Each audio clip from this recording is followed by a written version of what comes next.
good evening or good morning, wherever you are in the world. I'm Regina Yao, and I'm moderating the 11th YouTube session of the 9th fall edition of our Read for Pixels campaign. So through Read for Pixels, the Pixel Project is collaborating with 11 award-winning best-selling authors to raise awareness about violence against women and to raise funds for the Pixel Project to keep our efforts to end violence against women alive and kicking. I will be telling you more about the Read for Pixels fundraiser, which has a ton of exclusive author goodies a little later. And you can find out more about the Pixel Project and what you can do to help end violence against women by visiting www.thepixelproject.net.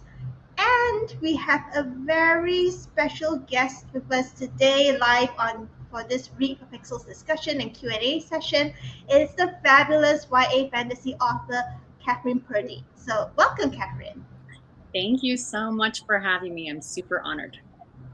So let's tell everyone a little bit about you. So Kathryn is the #1 New York Times bestselling author of the Burning Glass series and the Bone Crier's Moon duology. Her love of storytelling began as a young girl when her dad told her, in his own words, the story of To Kill a Mockingbird while they listened to the film score together. A lover of art in all forms, Kathryn also enjoys singing and playing the guitar. Now, Kathryn has also generously donated some super exclusive goodies to the stash of author treats we have up as perks for donors at the Read for Pixels Rally Up fundraising page. So the first one is a stupendous YA fantasy goodie bundle of all Kathryn's books and a ton of swag and art to go with it. And all her books, all the paperback copies of all her books, and it includes one signed advance review copy of The Bone Crier's Moon, and this is rare. Now, I'm not going to read out everything because it's a really long list, but we would like to say thank you so much to Jasmine Hunt, who has donated a cool $250 to get this really wonderful bundle, which has lots of art and posters and buttons and bookmarks and everything. The complete collection of the books and everything to go with it. And we hope that you enjoy the bundle, Jasmine. But Thank you. fear not, Kathryn has a second goodie. Her second goodie is a one-to-one Zoom workshop for writers. And this is open to writers worldwide. So if you're a novice writer looking for a one-to-one session with an acclaimed YA fantasy author such as Kathryn, and you want to have some help with workshopping your writing, Kathryn is offering this exclusive opportunity.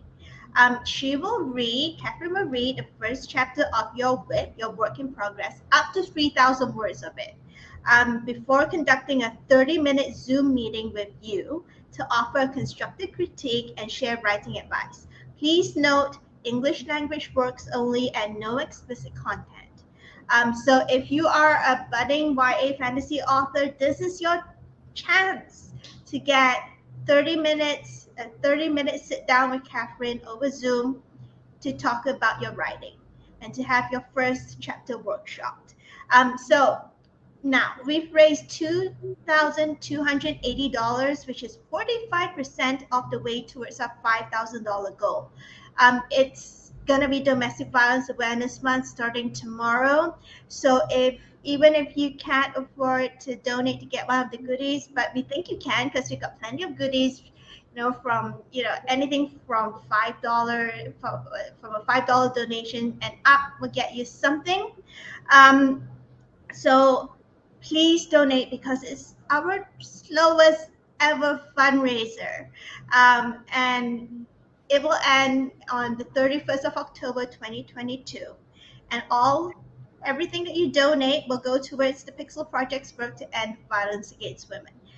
Now, if you're watching this session on YouTube right now, you will also be able to ask Kathryn questions live. So make sure you're logged into your YouTube account so that you can type your questions into the chat box to the right of the YouTube screen, and Xiao Chin, who is today's producer and chat box moderator, will relay them over to me to put on screen for Kathryn to answer. So get cracking with your questions. And now over to Kathryn Now, what will you be reading for us today, Kathryn? I am going to be reading an excerpt from my debut YA fantasy novel, Burning Glass. This book, that series, out of all my series, I feel like pertains a little bit more to the mission for Read for Pixels and the Pixel Project. It is about an empath. In my fantasy world, I call them aura seers. They can sense your aura, like your emotions, your feelings, cold, pain, hunger, sadness, and she absorbs it. And it was my way of like showing kind of an amplified version of what many women are as empaths, and what can happen to many women is falling into a relationship with a narcissist, who in this book is the emperor of an empire named Ryaznin that has kind of an Imperial Russia feel. So that is, and I might give you like a little bit of a background before of the scene that I'm reading because it's in the middle of the book. Yeah. And just a very, very quick content warning for everyone who's watching here.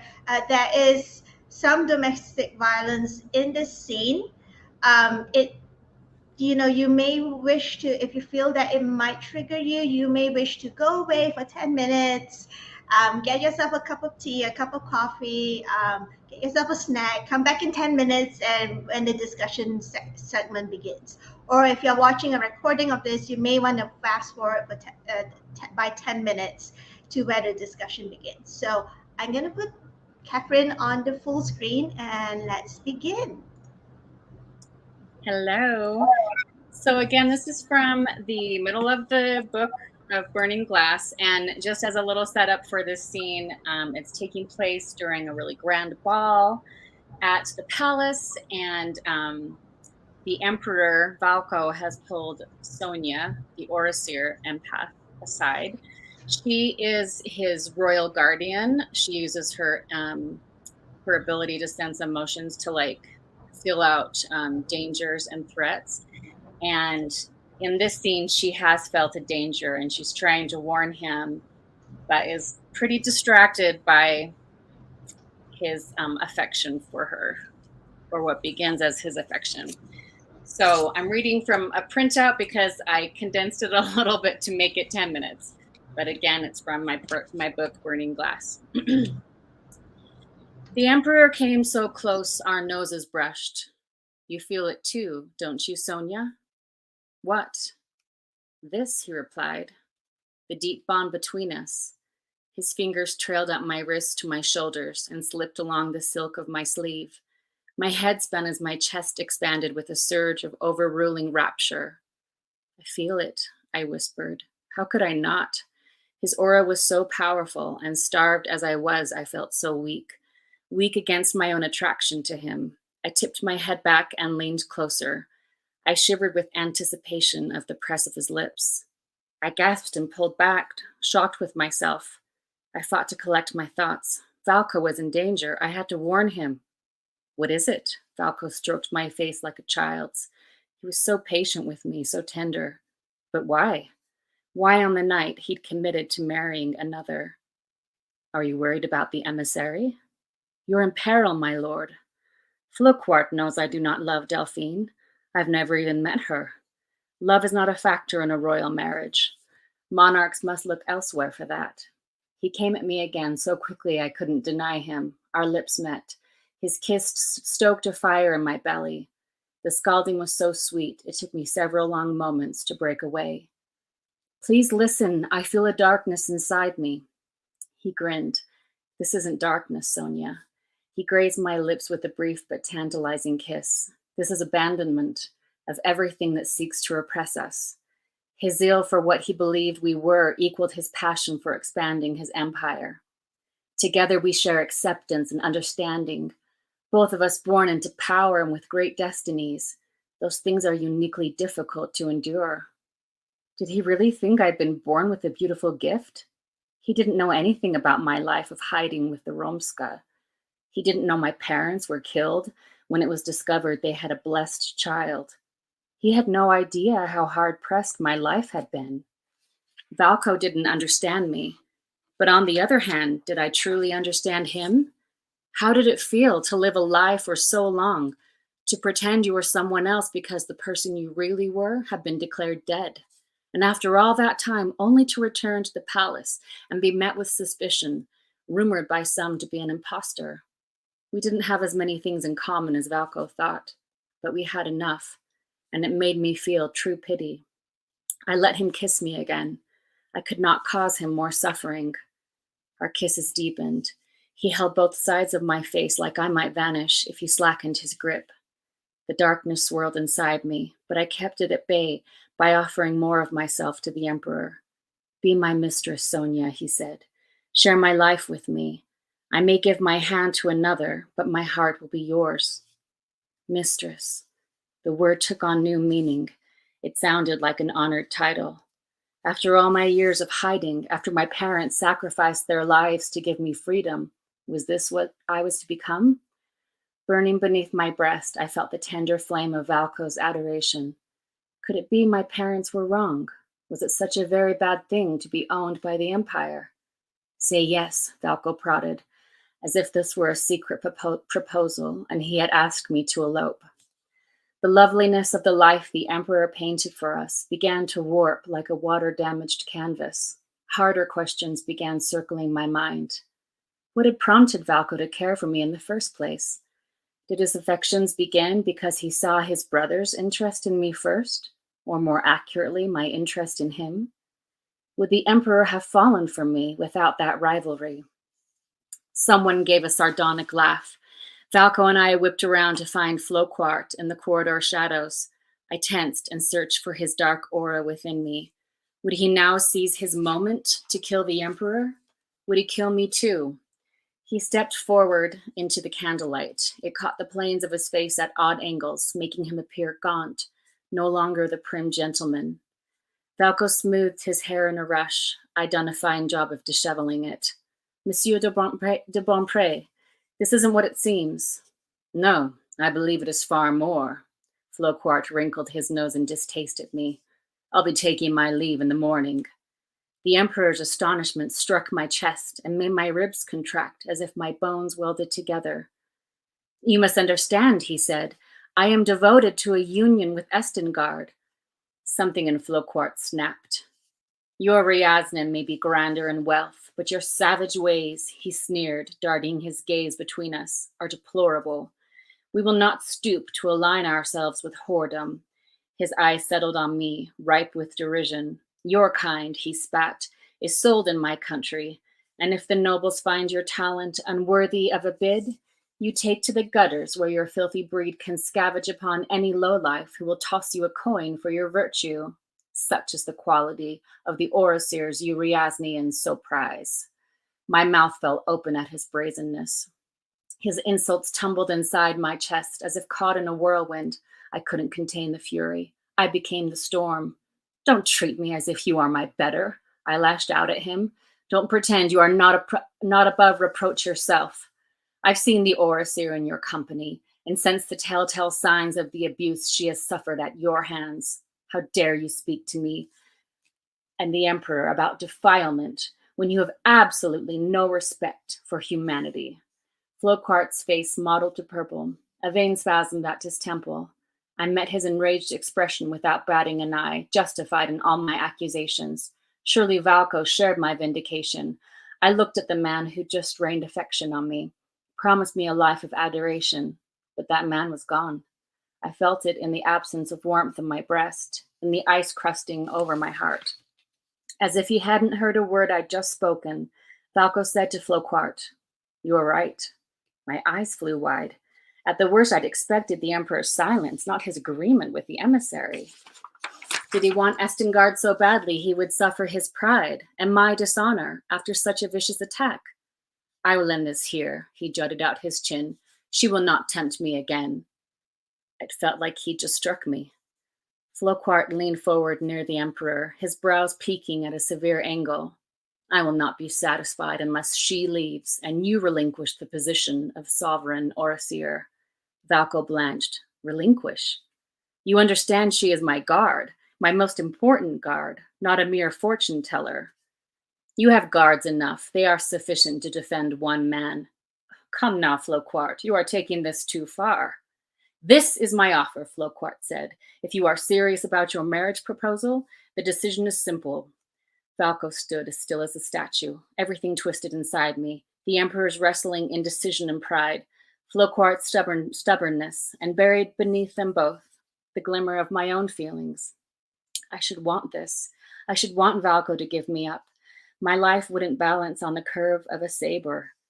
The Empire would no longer cage its overseers. So if I should want my freedom, what was this silent prayer behind my pressed lips, the plea that Valko would keep me in the palace?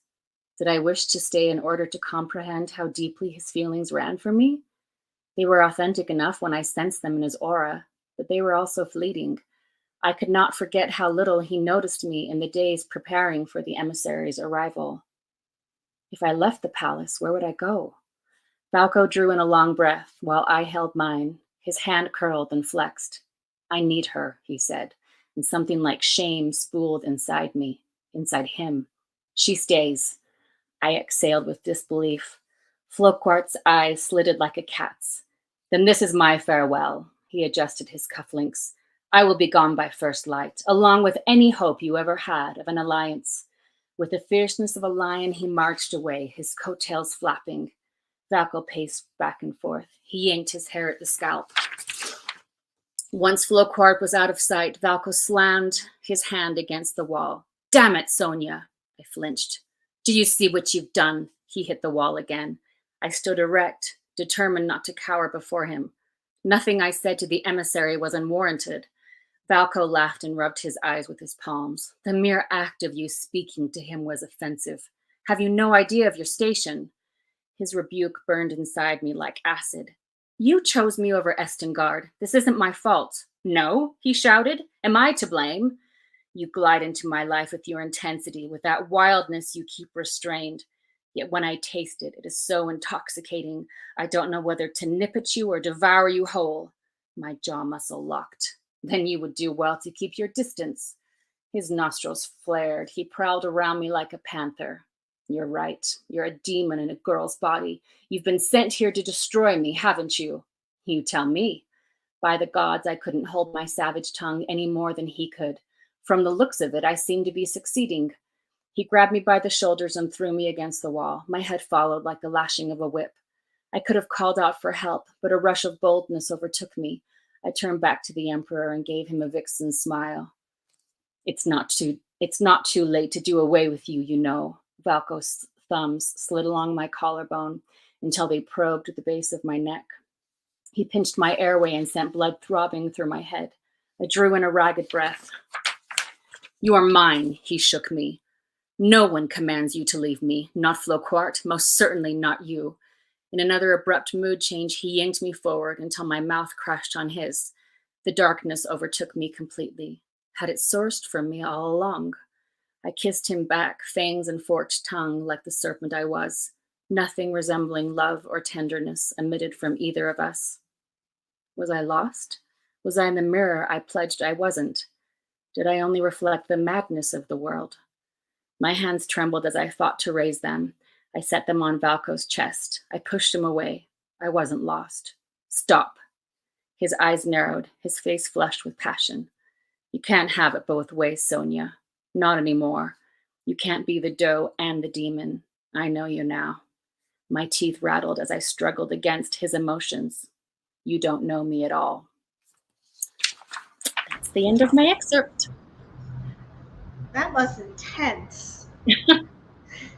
So the excerpt featured Sonia, the royal aura seer from the Burning Glass series. And so let's talk about your books and the female characters in your books. So your books feature compelling female characters such as Sonia, and also is it Iles? I keep reading Alas. Yeah. Alas and Sabine from the Bone Crier's Moon duology. And they are complex and well-rounded characters of agency who challenge the sexism and misogyny they encounter in the world around them. So who or what are your inspirations for your female characters? With Burning Glass, it's a very exaggerated version of myself, I would say. Not my circumstances, like I myself haven't suffered an abusive relationship like Sonia did, but I donated a kidney to my brother several years ago, and in recovering from that, I all of my like mental defenses were down, like all of my energy was going towards healing my body, and I had absolutely no regrets about donating the kidney. I was thrilled to have done that, but for the first time in that recovery and the trauma that was to my body, my mental health took an extreme decline, and I struggled with depression and anxiety for the first time in my life. But how I how I felt back then, I didn't even like identify it as depression or anxiety. What it felt like the most was like an extreme empathic feeling, but it wasn't like a nice. When we think of like empathy, we think of this nice, lovely thing. And in Burning Glass, I wanted to explore the dark side of empathy. What happens you when you allow empathy to extend to someone who isn't worthy of it. And while that side of it wasn't happening in my life, I just, as a writer, thought that would be an interesting twist on being an empath. And I think most women naturally are empathic, and it's most of the time can be a lovely quality, but oftentimes male narcissists and female empaths are attracted to each other for better or for worse, most of the time for worse. And that is what is happening in Burning Glass. And in that moment, he had been quite kind to her until that moment in the book, sometimes a little dismissive, but all of a sudden he's being more affectionate to her. And then for the first time, it turned violent. But again, that came from my own life. And what was the hardest for me was when I felt other people suffering, and I felt for the first time in my life like too weak to do anything about it. So that's where the inspiration from Sonia came from in Burning Glass. Me, again, not my circumstances, just like I was just exploring what it is to be an empath, like in the most exaggerated, fantastical way, because by doing that, fantasy is a really unique instrument that you can actually examine the lens of truth, and not necessarily my own truth, but like the truth of what the dark side of empathy can look like, and the traps and that we can often fall into with it. Not necessarily that it's our own, like none of that in that scene was like Sonia's fault, I would say, like none of the violence that came towards her. But I just wanted, was my way of kind of identifying with a lot of women that I had seen in my life suffer through things like that as well. And then Bone Crier's Moon and Bone Crier's Dawn, they are my more recent books. And they are about these two girls, Sonia and Sabine. Sonia's from Burning Glass. Aless and Sabine. This is actually book one. And the third character's point of view is Bastion. And these books, they're about a matriarchal society, so a female-led society of farriers of the dead who have to sacrifice their soulmates in order to complete their rite of passage to become a farrier of the dead. So they're killing their soulmates now, but they find out over the course of the book that perhaps there's another way, and perhaps what they've been led to understand by a male god. There's a male god and a female god, the goddess of heaven and the god of hell, essentially, and that the strength doesn't have to always come in what we perceive as like a masculine way, like a masculine kind of toughness, um, death and violence, that kind of a thing, and sacrifice. It can come. There is strength in femininity and unity and sisterhood, and that's in line with the goddess's vision of the afterlife and in their mission of ferrying the dead. So, and those girls, I was inspired to write them. The inspiration from that book came from something I came across in French folklore, the Les Dames Blanches in French mythology. It means women in white. They are women that are found on bridges that ask men to dance with them. A lone man finds one of these women at night on a bridge, and she'll ask him to dance. And if she dances with him, she lets him cross the bridge. And if he denies her the dance, she kills him. So that's the myth, and that's it, like the folklore. And I wanted to expound upon that, like what would give a good woman, a good girl, these are teenagers, the justification that they feel like they're doing something right in killing another man. Don't worry, like I said, it comes full circle to more than that. But again, at the heart of it, it does have a romance, of course, because Bastian, from his point of view, he saw his father killed by one of these women, and he's on a revenge quest. So it's kind of like an enemies to lovers thing. They're Aless and Bastian are both trying to kill each other. Maybe he's the soulmate called to the bridge. But really at the heart of this book is the sisterhood, the friendship of Aless and Sabine. And they both kind of represent extreme, I guess, archetypes of femininity within their matriarchal society, but how they complement each other. And it's not a rivalry between them, but they help each other and work together as a team. So, and I don't know what inspired me necessarily to write those two personalities, except that I had three lovely French friends as a teenager who helped me through the most difficult times in gaining my confidence. And they were very different from me. But it was the first time I really had a close, rewarding female friendship in my life, beyond like that of my own family. And I think that's where I did draw inspiration from. So there's my long-winded answer to your question. Yeah. Well, speaking of the matriarchy in the world of the Bone Crier's Moon, we've noticed over the years that we've been doing Read for Pixels and, as readers ourselves, that a positive and in-depth this depiction of female friendships and relationships seems to be rare in most fantasy books, even though it's been getting better over the past decade. So why do you think that is?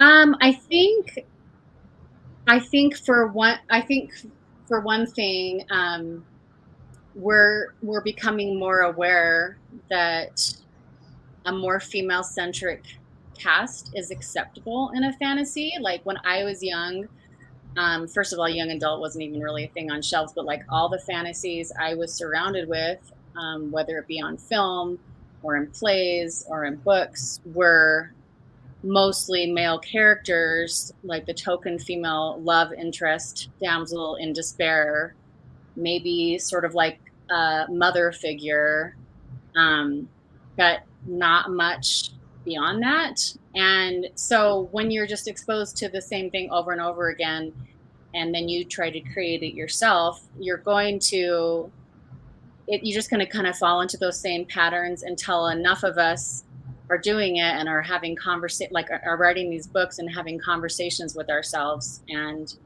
and becoming more aware of what feminism means and taking risks to have more female characters in our books. And then once you can do that, you can break some of the tropes that we would often see, because lots of times when there was more than one female character, they'd often be like rivals, and like tearing each other down.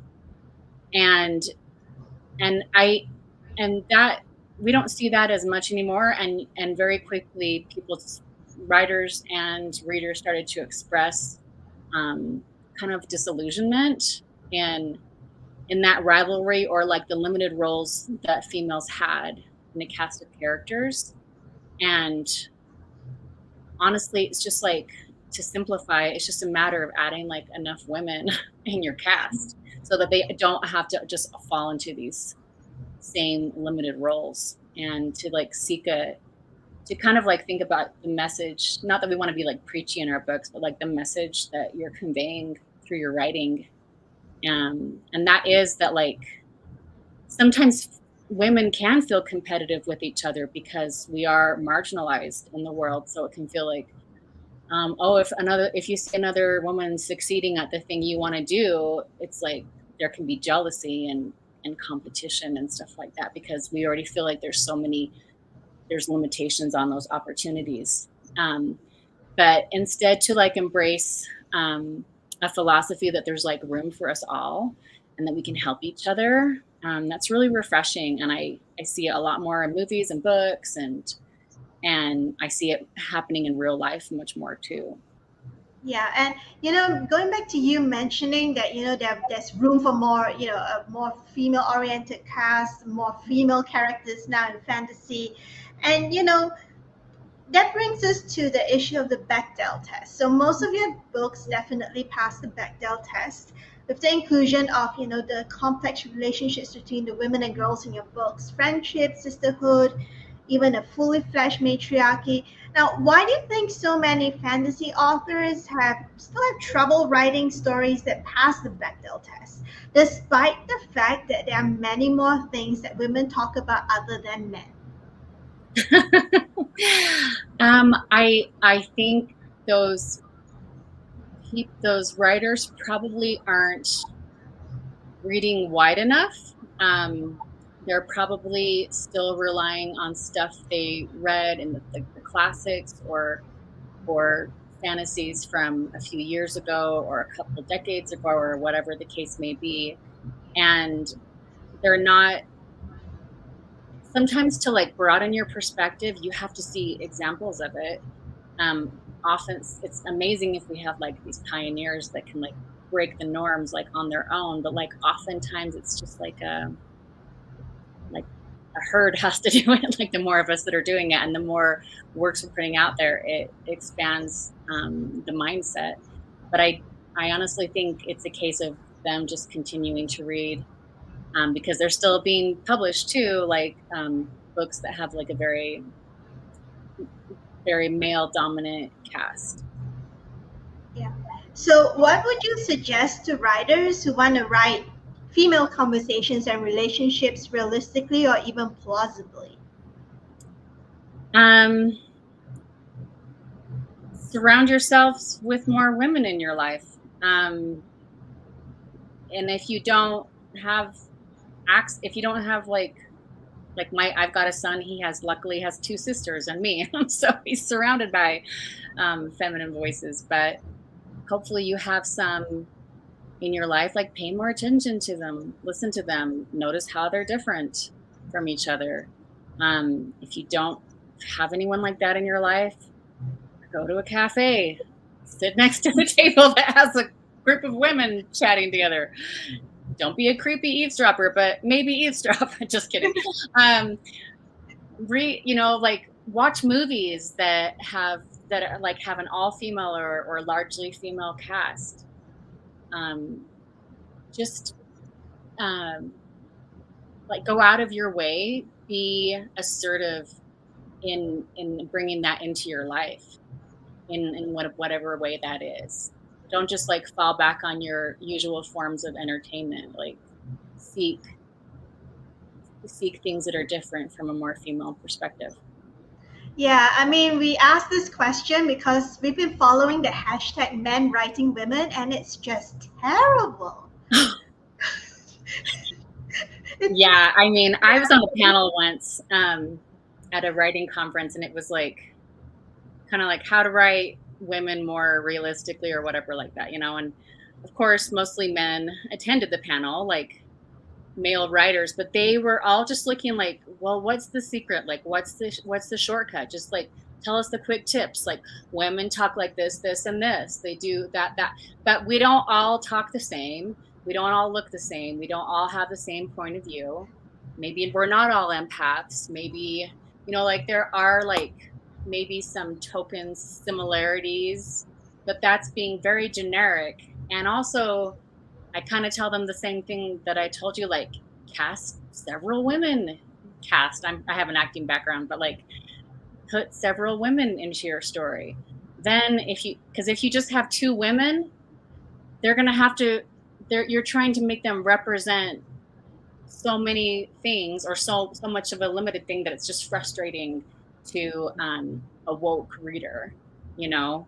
Just but they were all the men were all very frustrated that we didn't have any like quick quick and easy tips, because it's not quick and easy to learn sensitivity towards towards half the human race. We're not just And the all one thing person. it's kind of strange, don't you think? I mean, they're half the human race. They have moms. They probably have sisters. Half of them are probably married, and we were talking about Brandon Sanderson before we came on air. And even he said, when he started, he found it difficult to write women beyond stereotypes, right? But Mhm. he talked about how he progressed over the years, and a lot of it's what you said. Pay attention to the women around you, how they speak, what they do, and just keep working at it. And there's no shortcut. Even Yeah, Brandon said there's no shortcut. yeah, He told everyone on his Read for Pixel session, there's no shortcut. You have to put in the work to do it. If you, yeah, it's like writing women is right, and write about women like you're writing about a human being, yes, another person. If you yes. see women as another human being, that's half the battle won. And speaking about stereotypes, all genres have their share of female stereotypes and tropes, including YA fantasy. And your books do include some of them, such as the chosen one trope, which is ubiquitous in YA fantasy.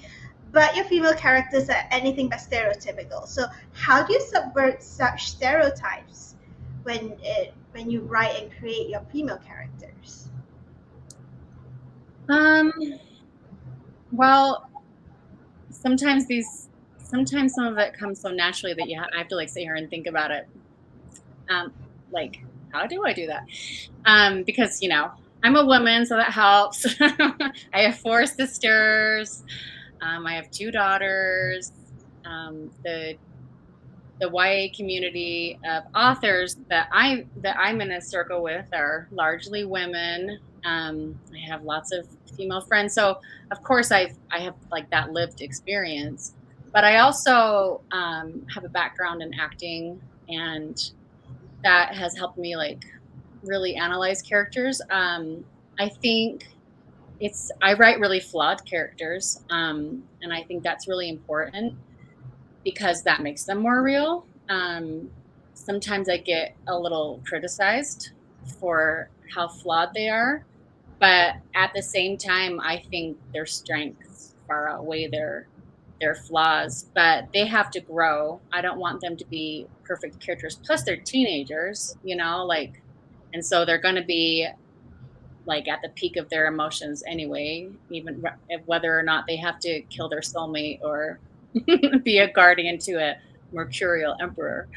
um, and and giving them interesting situations and characters, and like for Sonia in Burning, and settings for Sonia in Burning Glass, I wanted her to be in a setting that reflected her personality because she's the protagonist in my story. So I made sure she's a reckless empath. She hasn't learned how to like really control her ability yet.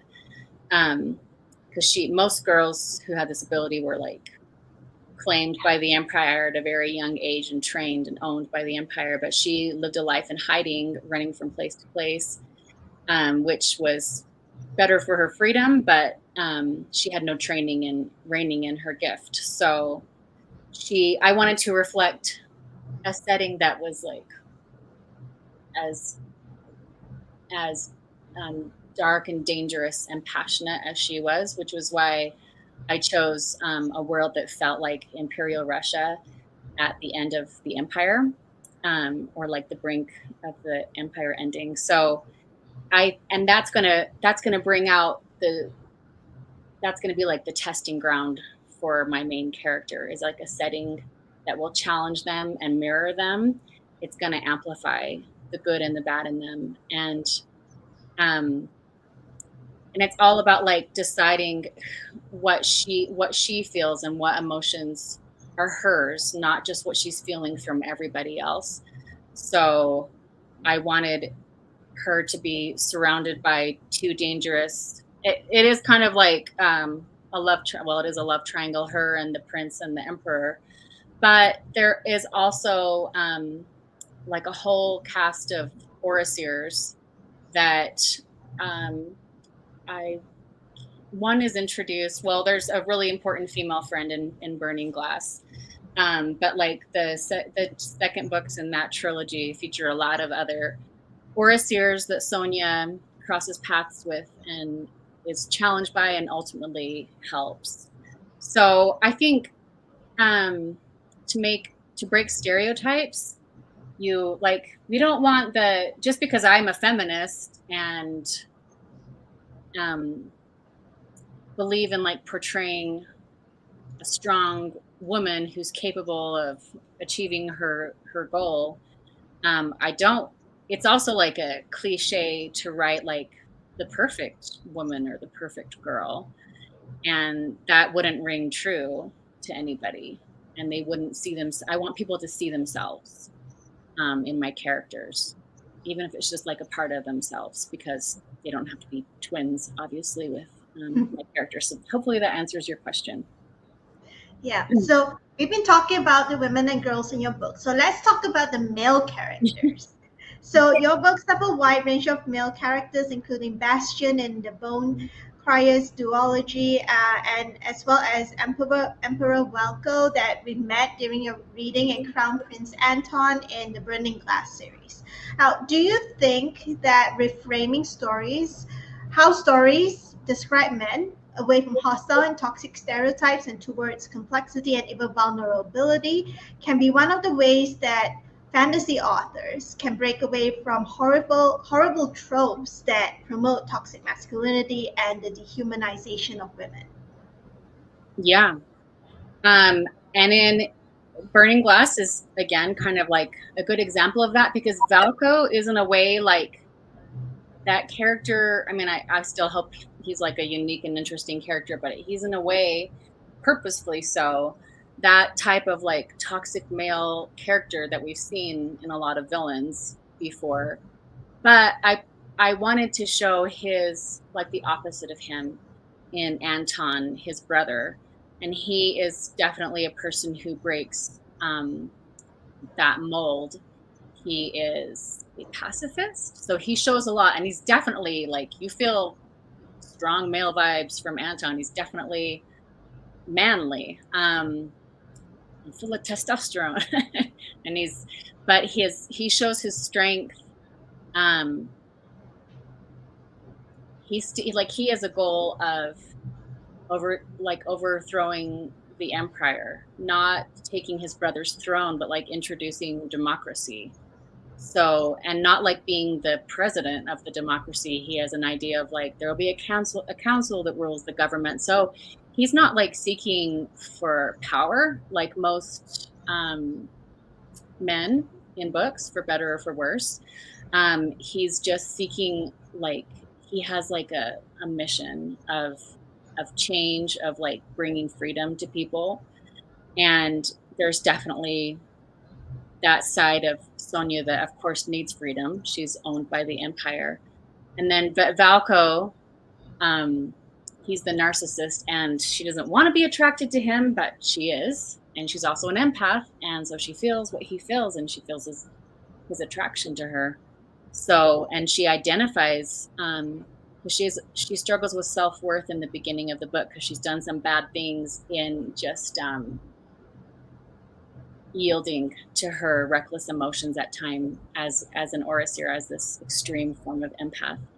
So she identifies with him in many ways. So I wanted, and the first half of the book, you kind of don't know who's the bad guy necessarily, Anton or Valko, because Anton purposefully is hiding his emotions, which can be a male stereotype, but he's doing it deliberately because he doesn't want Sonia to know what his game plan is to overthrow the empire, because Sonia's job is to protect the emperor. And anyway, so I hope that Anton especially breaks the mold, and that the contrast with him and like the, in some sense, more cliche villain Valko, hopefully that like dichotomy brings more, brings like out a, and you see how Valko treats Sonia, and then you see how Anton treats Sonia, and Anton totally encourages her to be strong and to be defiant and to be all the qualities that she is, but he's truly loving, genuinely supportive, where Valko's the true narcissist. And then in Bone Crier's Moon, that way, we've got Bastion. And I did write his point of view. It was my first time writing a male point of view, because Burning Glass is all told from Sonia's point of view, and Bone Crier's Moon is told from the 3 points of view. And Bastion, I feel like, is a really well-rounded character too. Like on some levels, they'd be like, oh, the guy who wants revenge, like we've seen that 1,000 times. But he was raised by a very loving father when he was young. His best friend is a girl. And he, the only reason why he wants to kill these women is because they killed his father. But we see that his, even though he's set on this path of revenge, once he meets Aless, you know, they both change. They both are very, very strong, stubborn, like set on their course people, but they also change each other's minds. Like he helps her see that like what she's doing has a terrible impact on the community. You know, these women are killing men. But she's also like, well, we're ferrying the dead, and if we didn't ferry the dead would be overtaking your world. And so they're trying to find like a compromise between these two things that need to happen. Yeah, but for sure, I think we have to show like the good example too. We just don't want like books full of like what we hope are just great and perfect women fighting against cliche toxic men. We want to show what there could be instead as well. It's like a healthy, well-balanced relationship with no toxic masculinity. Sometimes you have to show the difference though to see what the difference can be for the good. Yeah. So we have a question from the audience, from Misty306. I apologize for asking a generic question, but could you tell us about your upcoming book? So my next book in the works is right now called The Forest Grimm, Grimm with 2 M's, as in Grimm Fairy Tales. And we don't have an exact release date yet, but we know it'll be fall of 2023. And it is about, they're teenagers again, it's a young adult fantasy, and it's about a Little Red Riding Hood type of character that goes on a quest into the woods with her 2 best friends, a guy and a girl, and they are on their way to find the Book of Fortunes. Within that book, they can break this curse on their village. And also the Forest Grimm has claimed many of the villagers, kind of like enticed them and lured them out there, and they've never returned home, and no one's been able to find them again. So as these 3 friends journey quite deep into the forest, they start to find missing lost villagers whose personalities have like amplified and changed, and they are some of the iconic Grimm fairy tale characters, like darkly twisted versions of them. But there's like Cinderella, Hansel and Gretel, Sleeping Beauty. There's like a wolf, like the Little Red Riding Hood's wolf, and there's a little character from one of the Grimm fairy tales called the Stolen Farthing. Or the Stolen Farthings. Anyway, so it's kind of like the village meets Once Upon a Time, and I'm really excited about it. That sounds awesome. So next year, everyone, make sure that you remember to get this book next year from Kathryn when it comes out. So let's talk about stories. So stories are one of the most powerful ways of bringing about social change. And so let's talk about the line between consent and coercion isn't always very clear in fantasy. Certainly, in some subgenres of fantasy, such as grim dark fantasy, violence against women is still used as a catalyst for a male character's development, or as we like to call it, bridging, or as a shorthand for showing how brutal the world is. Now, do you think this is an issue that YA fantasy writers have started tackling successfully in recent years? Yeah, I do think it's definitely an issue. I remember like seeing when I was really young, seeing movies like Gone with the Wind or um, other movies where like Dangerous Liaisons and stuff like from I think that was more the 80s or 90s, but like it was called like Seducing the Woman, and like it was and you could tell the woman was like trying to say no and trying to get out of the situation the whole time, but ultimately he would be kind of forcing himself on it so much that she would eventually give in and start kissing him back after like a scene of definite saying no. And that was like totally a totally normal kind of trope or situation, I guess, that I would see a lot in movies, books, and things.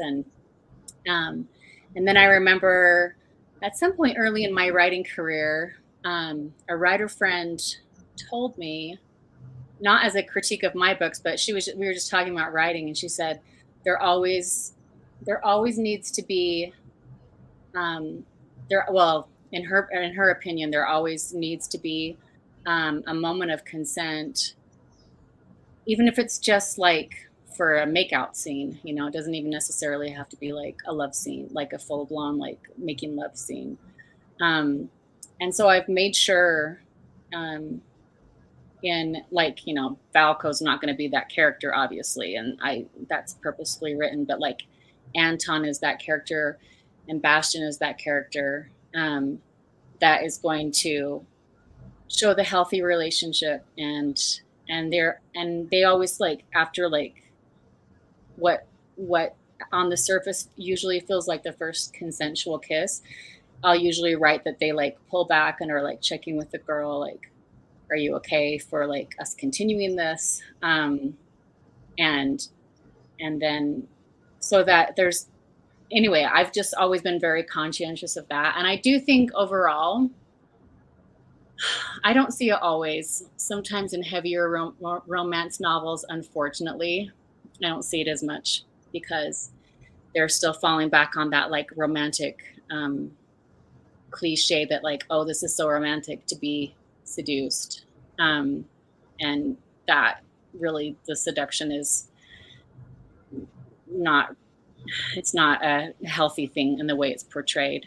But in most young adult novels I read now, um, I see that moment of consent, and I think it's really important. And hopefully, girls and women and boys reading these books are like, oh yeah, I need to like make sure I'm paying attention to the other person and making sure that I'm not just like wrapped up in my own hormones, and that the other person wants to go every step of the way farther, as far as I do. Okay, so we're coming up to the end of our session, but we have to ask, parents are usually the most influential role models in a person's life, or at least they're the first ones. And, as a parent yourself, what do you think parents can do to help prevent violence against women and girls in future generations and to get boys involved in helping to do so? Yeah. Um, I have a 23 at this point. I have a 23-year-old daughter, a 17-year-old son, and a 14-year-old daughter.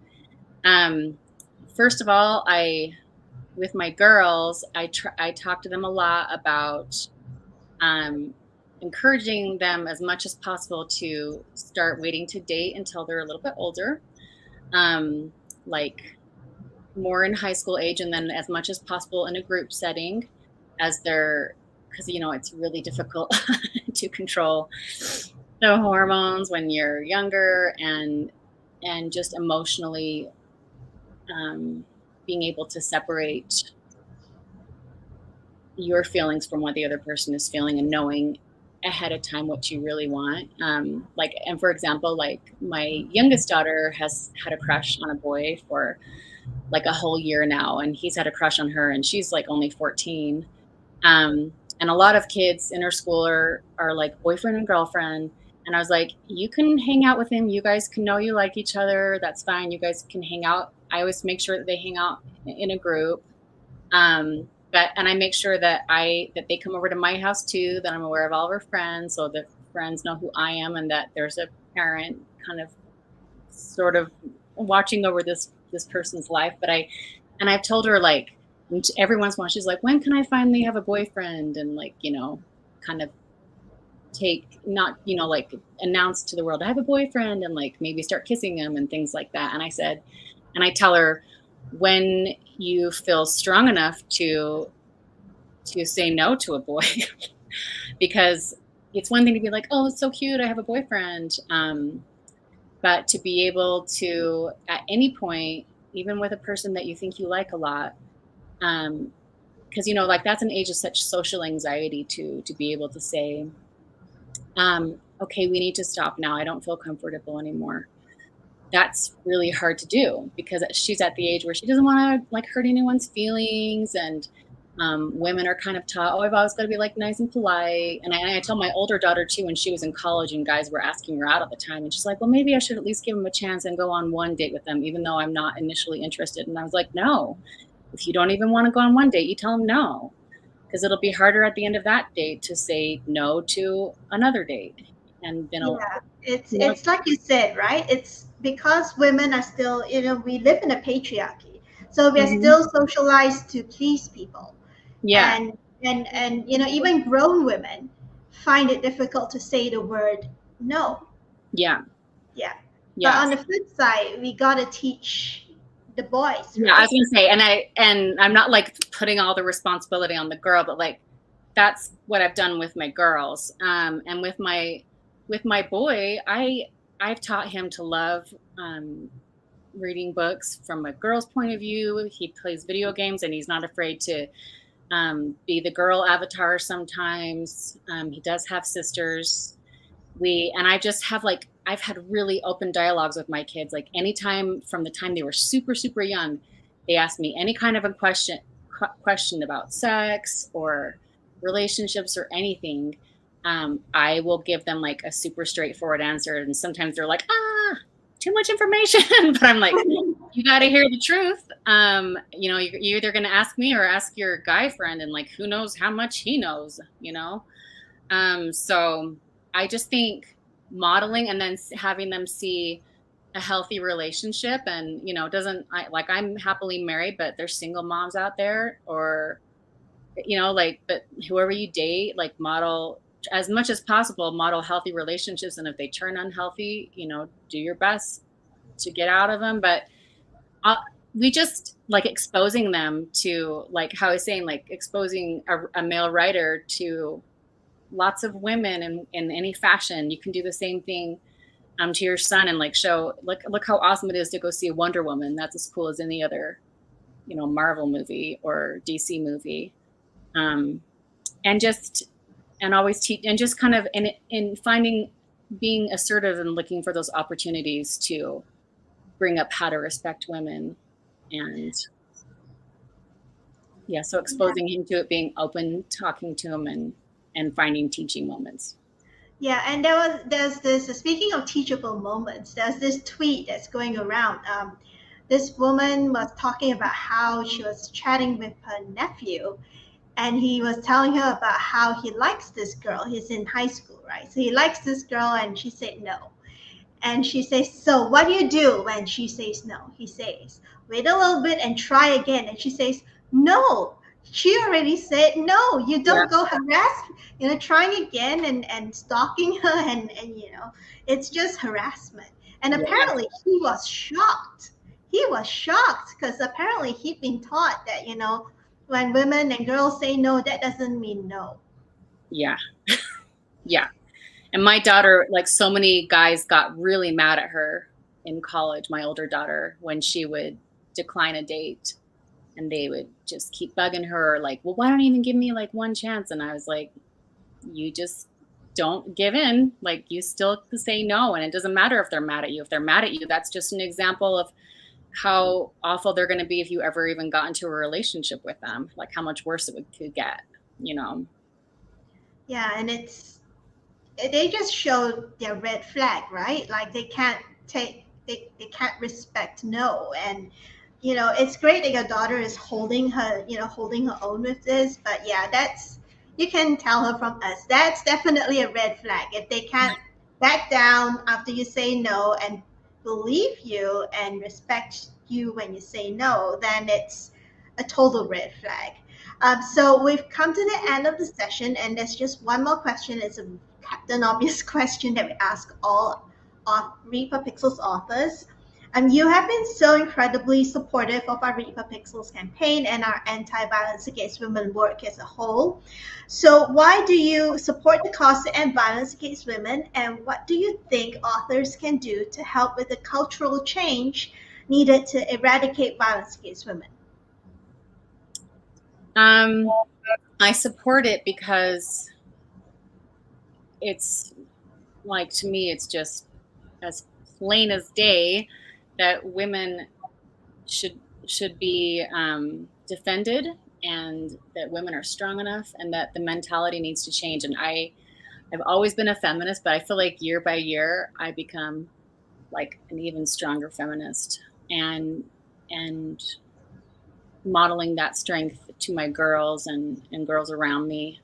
And I've seen people really close to me get in abusive relationships. And I was super shocked when I got in college. I was super shocked that when I found out, like, I thought things like this I thought that women were abused or um, sexually harassed, or like all of these things. Like, I thought it was like a really rare thing because it hadn't happened to me, and no one really ever talked about it to me if it had happened to them. And when I got in college and got, when girls kind of tended to be around that age, be more willing to talk about things like that, at least with me. And I realized that like almost all of my friends, something like this had happened to, and it was really shocking. And so I feel like it's really, really important. Again, like, it's not like it's definitely not like a woman's fault when this happens, but just like educating and promoting the message, and doing like what I can as an author to put an end to that, and to model change and difference, and to describe how unhealthy it is when it's not, that is so important. And then what was the last half of your question again? It's you're actually answering it. It's what do you think authors can do to help with the cultural change, because it is culture, right? Yeah. To stop that, needed to eradicate violence against women and girls. Yeah. Well, conversations like this are super, super important. And this isn't the only conversation I've had like this. I've had conversations with just authors, like, just one-on-one, not being filmed or anything. I've been on many panels that I've deliberately like chosen to be on, that are about writing women realistically, or what it is like to be a female fantasy writer, because female writers get marginalized and discriminated against many times, and men are paid more, and this goes across the board, I'm sure, in any profession. But just being willing to talk about it, being willing to write about it, and not keep my mouth shut. And there it is. It's the silence, right? We talk about the silence around the violence, and if people don't want to talk about it, it's a problem. It's a problem because when you don't talk about it, when you make it a taboo to talk about it publicly, that's when all the abuse can carry Yes. on behind closed doors, and it's also, and nobody's going to say anything about it, and they'll just say it's not my business. Yeah. Or people get raped, women get raped, and they can't talk about it because they get victim blamed. I mean, look at the Bill Cosby case. Yes. It took what, 100? Was it 100, more than 100 women, or almost 100 women to come forward, and it is still taking time to I put in know. a It's ridiculous. Yeah. yeah. And there's So stories like that, unfortunately. yeah. So I'm gonna put myself back on screen. Hi everybody, if you joined us late, I am the disembodied voice that was having this conversation with Kathryn behind the scenes. So let's thank you for the great discussion today, Kathryn. And to quickly recap, Kathryn has also generously donated some really awesome goodies to the stash of author treats that we have up as perks for donors at the Read for Pixels Rally Up fundraising page. So the first goodie, her stupendous YA fantasy goodie bundle with all her books and a rare edition of the advanced review copy of Bone Price Moon, all signed, and a ton of art and posters and buttons and bookmarks and all. That's gone. That's been donated. A really generous donor, Jasmine Hunt, donated $250 to get this wonderful, wonderful bundle from Kathryn. But we still do have one more goodie from Kathryn. If you're a writer, if you're a novice writer looking to have your part of your work in progress workshop, this is the one for you. So Kathryn has donated a 30-minute one-to-one Zoom session to chat about your work, and you can submit a 3,000-word first chapter to Kathryn before the session so that Kathryn can have a look at it and make some notes, and then she'll workshop that chapter and have a chat with you about writing, and you can even ask Kathryn a bit about publishing, right? In the Sure. 30 minutes. Yeah. Those 30 minutes are yours. Yep. And please note, this is for English language works only and no explicit content, please. So this would actually work for anyone who's writing YA fantasy or contemporary YA, but Kathryn's open to any sort of work, any genre. Yes. So right now we've raised $2,280 towards our $5,000 goal. We're 45% of the way there. So we're almost halfway there.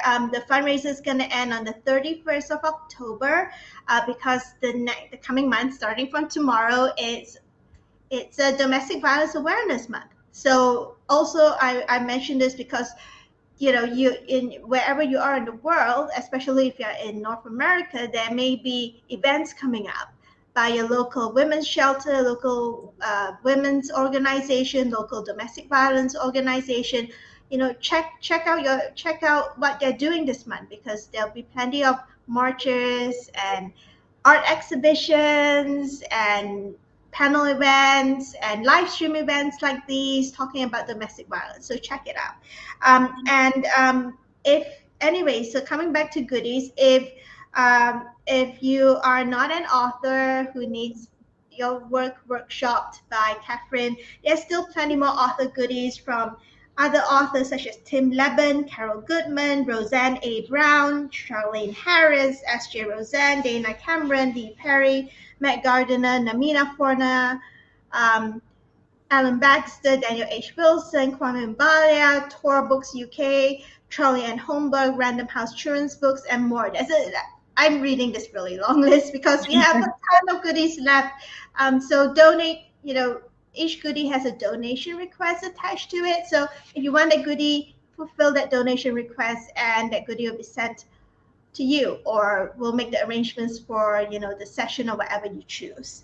And you can donate to get these goodies, and I'm going to stick this on the screen. You can donate to get the goodies via Rally Up at tinyurl.com/R4P Rally Up 2022. This is a shortened link because it's easier to remember this than a huge long link. And it's case sensitive. And you can find out more about the Read for Pixels program at bit.ly/Read for Pixels. And we were chatting with Kathryn before we came live, went on live about our Giving the Devil His Due charity anthology. This is our first charity anthology. It's just been nominated for the Shirley Jackson Awards in the anthology category. This was a really huge surprise. They just announced it today, actually, 30th of September. So if you are curious about it, it's a collection of 16 stories by 16 authors, and the theme is Where the Twilight Zone Meets Promising Young Woman. So it's it's all stories about revenge against male abusers and rapists and how they get their comeuppance in supernatural ways. So when you think about the Twilight Zone, the original Twilight Zone with Rod Sterling, think about those sorts of stories. So it's available now from Amazon, Kobo, Google Play, Book Depository, and all other major booksellers worldwide. And over the month of October, the audiobook edition is going to be appearing in on different audiobook retailers' websites. So I think it's available on Kobo right now, and it'll be coming out on Audible soon. So make a point to sort of check out, run a search for it if you want. Over the month of October, and we've chosen October to debut the audiobook because, again, it's Domestic Violence Awareness Month. And for more information about the anthology, you can go to bit.ly/giving the devil his due. And if you love swag, we have also teamed up with 12 of the 16 authors to offer an exclusive limited edition anthology book plate for folks who buy the book. So each author has 16 signed book plates to give away to 16 people. And it'll be first come, first served. And most importantly, each book plate includes a resource for domestic violence and sexual assault victims and survivors in 205 countries and territories worldwide. And it is a joint effort between the No More Foundation, the World Bank, and the United Nations. So it's a huge searchable database for you to get help wherever you are in the world. So all net proceeds go towards keeping the Pixel Project's campaigns, programs, and initiatives such as this one alive and kicking. And to find out more about violence against women and what you can do about it, please visit the Pixel Project's website at www.thepixelproject.net. Now, everyone, thank you so much for being here with us and Kathryn today. Please remember to mark your diaries next year to keep a lookout for Kathryn's book that's coming out that reworks the Grimm fairy tales. And if you like, please follow Kathryn on Facebook and follow Kathryn on Twitter. I think on Twitter is easy enough to find you, right? At Kathryn Purdie. Yeah, my handle's pretty much Kathryn Purdie. Yeah. On Instagram is where I'm at the most often. So. Yeah. So go to you're also Kathryn Purdie on Instagram, right? Yes. At Kathryn Purdie. Yeah. So follow Kathryn on social media and she'll let you know when her next book is coming out. Now, thank you all so much for joining us today and have a really good day or good night wherever you are in the world, and enjoy your weekend. And don't forget to check out all the Domestic Violence Awareness Month activities going on in your town or city. Thanks for having me.